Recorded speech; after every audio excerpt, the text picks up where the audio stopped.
അതുകൊണ്ട് എന്തല്ല ഈ നൂരിഷ ത്വരീക്കത്തുകാരാണോ എന്ന ചോദ്യം തന്നെ പ്രസക്തമാണ്. അതൊരു പേരാണ്, അതൊരു പേരാണ്, അതൊരു പേരാണ്, അതൊരു പേരാണ്. ഈ പേര് ത്വരീക്കത്ത് മാത്രമല്ല ഇതിലുള്ളത്, ശരീരത്തും ത്വരീക്കത്തും ഹഖീഖത്തും മാരിഫത്തും ഇതൊക്കെ ഉൾക്കൊള്ളുന്നതാണ്.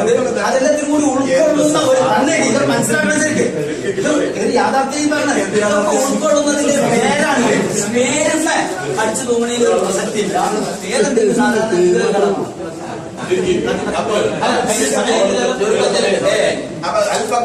സുഹൃത്തിന് ഓരോ പേര് വെച്ചതുപോലെ, പള്ളിക്ക് പേര് വെച്ചതുപോലെ, വീടിന് പേര് വെച്ചതുപോലെ പേര് മാത്രമാണ്. ഇത് തെരീക്കത്താണെന്ന് പറയാൻ പറ്റൂല. ഞാൻ ചോദിച്ചോട്ടെ, ഈ തെരീക്കത്തിലേക്ക് നിങ്ങൾ റിപ്പോർട്ട് ചെയ്യപ്പെടുന്ന വ്യക്തികൾ, ആ വ്യക്തികൾ ഏത് മതത്തിൽപ്പെട്ടവരാണ്? ഇസ്ലാം മതത്തിൽപ്പെട്ടവരാണോ ഇല്ല വേറെ മതത്തിൽപ്പെട്ടവരാണോ?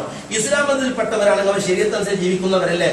അവരെ പിന്നെ പുതുതായിട്ട് കൊണ്ടുവന്നൊരു ശരീരത്തിലാക്കണമെന്ന് മനസ്സിലായിട്ടില്ല. ഒരു കുളത്തിൽ കിടക്കുന്ന ഒരു വ്യക്തി വീണ്ടും കുളത്തിലേക്ക് എന്ത് ചെയ്യുക, ഇറക്കാൻ പോകുന്ന വേറൊരു കുളത്തിന്റെ അടിയിലുള്ളതുകൊണ്ടാ അല്ലല്ലോ.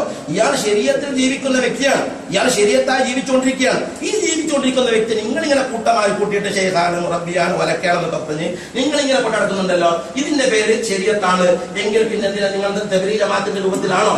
നിങ്ങൾ തബ്ലീഗ് ജമാഅത്ത് എന്ന രൂപത്തിലാണോ? അങ്ങനെയാണെങ്കിൽ തബ്ലീഗ് ജമാഅത്തിന്റെ രൂപത്തിൽ നിങ്ങൾ തെരീക്കത്തുള്ള പേര് വെറും പേരാണെങ്കിൽ പിന്നെ നിങ്ങൾ തുടക്കത്തിൽ പറഞ്ഞല്ലോ ഹഖീഖിയായ പണ്ഡിതന്മാർ, ഹഖീഖിയല്ലാത്ത പണ്ഡിതന്മാർ, ലാഹിറും ബാത്തിനുമായിരിക്കുന്ന പണ്ഡിതന്മാർ, ലാഹിർ ശരീഅത്തിന്റെ പണ്ഡിതന്മാർ, ഇങ്ങനെ രണ്ട് പണ്ഡിതന്മാർ വേർതിരിച്ചത് വെറും പേര് മാത്രമാണോ?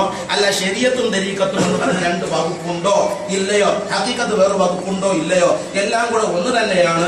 അല്ലാതെ തെരീക്കത്തും വേറെ വകുപ്പൊന്നുമില്ല. ഞങ്ങൾ യഥാർത്ഥത്തിൽ നൂരിഷ ശരീഅത്താണ്, നൂരിഷ തെരീക്കത്തല്ല.